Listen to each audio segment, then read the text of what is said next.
need to shave that beard. It's not good. It's creating a bad reputation for the gym, running around with a beard like a fool. Yeah, but I deadlift more than you. Not more reps, not more It's volume. all about the maximum All weight. you've got on me, the one thing in fitness that you've got on me is a max weight deadlift. Yeah. And farmer's carry. Negative. What?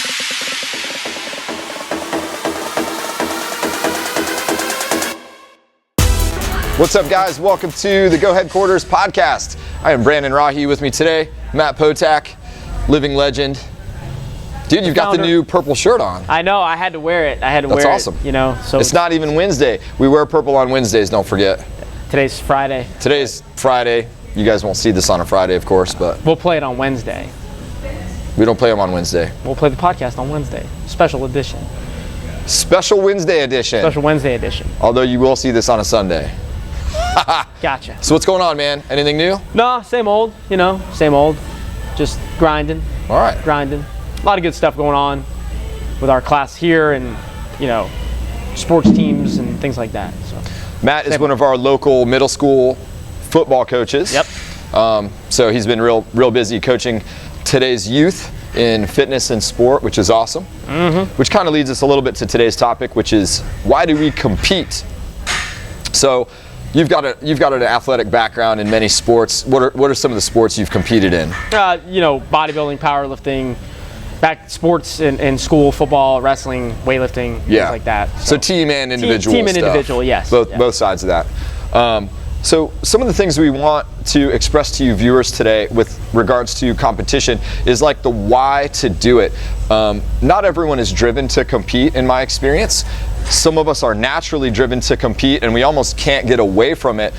And I think the people that are driven to compete inherently understand some of the points that we're about to discuss on why do we compete in the first place. We recognize those things and we kind of long for them, and we use them to our advantage to help drive us forward and better ourselves through competition, right? Yes. So what's one of the first things that comes to mind when you, let's say we're going to sign up for a 5K. Let's say we run casually as just a recreational thing to stay in shape, get some miles in, burn some calories. But like, what do we do to take that to the next level? We maybe sign up for a 5K or something to that effect. So by signing up for a 5K, what's something that's going to do for us by the fact that we signed up? Well, first and foremost, you're motivated to train for an event. You're motivated to train for something, some kind of event down the road. Motivation is a big thing, especially when you're trying to break records, personal records. It makes your workouts a lot better during the week. And I think that's really motivation. Get yourself motivated, get yourself excited for an event down the road. Yeah, for sure. I know for myself personally, anytime I've had an event to train for, I'm motivated now because I've got that event coming up. Absolutely. Which also helps, moving on to a second point, would be accountability. Yes. You can't slack off, right? If you've got an event coming up in 12 weeks, and normally you're maybe really motivated and accountable to your programming for a week, and then you maybe kind of waver for a week and get off track. Well, now you don't have that luxury, right? You've got to stay on track. You've got a friggin' event coming up, stay on point. Now you're accountable to that. And hopefully you've told all your friends that, hey, I'm training for a 5K or whatever, and they're asking you about it. So that's helping to hold you accountable, that you spread the word, you committed to that. So what's another one? You know, going back to accountability, if you do not hold yourself accountable, you will be embarrassed on game day for the event. You couldn't possibly be embarrassed if you're not prepared to go in and do the best you can. And you're gonna know that you weren't prepared, that you fooled around a little bit too much and didn't. There might be people you could commit. have beaten that you might not have beaten because you were not holding yourself accountable to your workouts, your schedule, things like that. Yeah.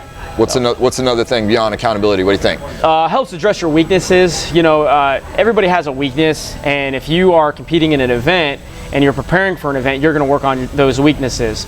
An example could be a CrossFit competition. If you're competing in a CrossFit type competition, you're going to work on weaknesses, whether it be strength, gymnastics, certain movements. You're going to make sure that you're working on those so that when they come up in the event you're competing in, you're able to do well in those, and it's just another thing that you're doing well at to move in the right direction. Yeah.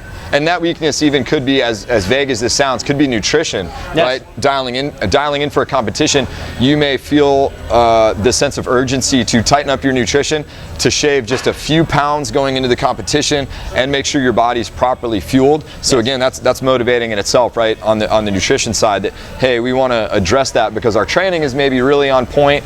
But what's the one thing? Well, we just can't seem to give up the wine or the cookies or whatever it might be. So also that's really helpful. Helps you prep your meals also during the week. Yeah. A little bit more motivated. Yeah, it all works together. Mm-hmm. And then another point would be just having a deadline. When we set goals, one of the things is that it is time targeted when we set any goal in our life, whether that's fitness or not. So in this sense, that if we sign up for that event that's a couple months away, that is a very clear marked date in time that you've got to be ready by that day. And if you're not, you show up and maybe you're, like you said, maybe you're a little bit embarrassed on game day because you did not do the preparation that you thought you were going to do if you didn't stick to the plan. So again, having that deadline in mind is extremely helpful. Whereas a lot of people say, oh, I want to lose 5 pounds or I want to lose 10 pounds, but they don't have a deadline. Well, there's no sense of urgency. That's going to just continue on forever. And you ask somebody 6 months later, hey, how's your 10-pound weight loss going? Oh, I still need to lose about 9.5 pounds. Yeah.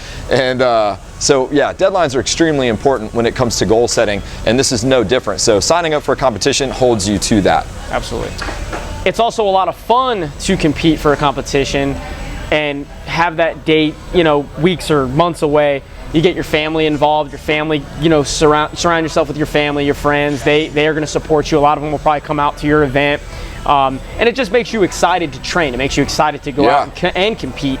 Not a lot of people compete, and when you do compete, a lot of people are scared to compete, but when you compete and you finish your competition, there's that sense of achievement, and with your family around you, close friends, coaches, it's a great thing, and it's a lot of fun. Yeah, it is a lot of fun.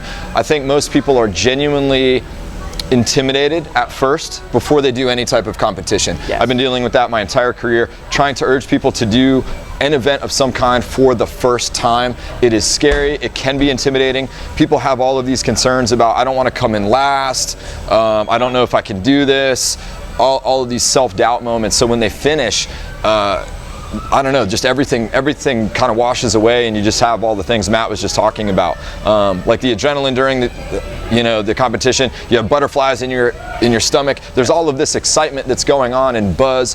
The built energy from those around you competing, fans, spectators cheering you on, all that stuff is crazy.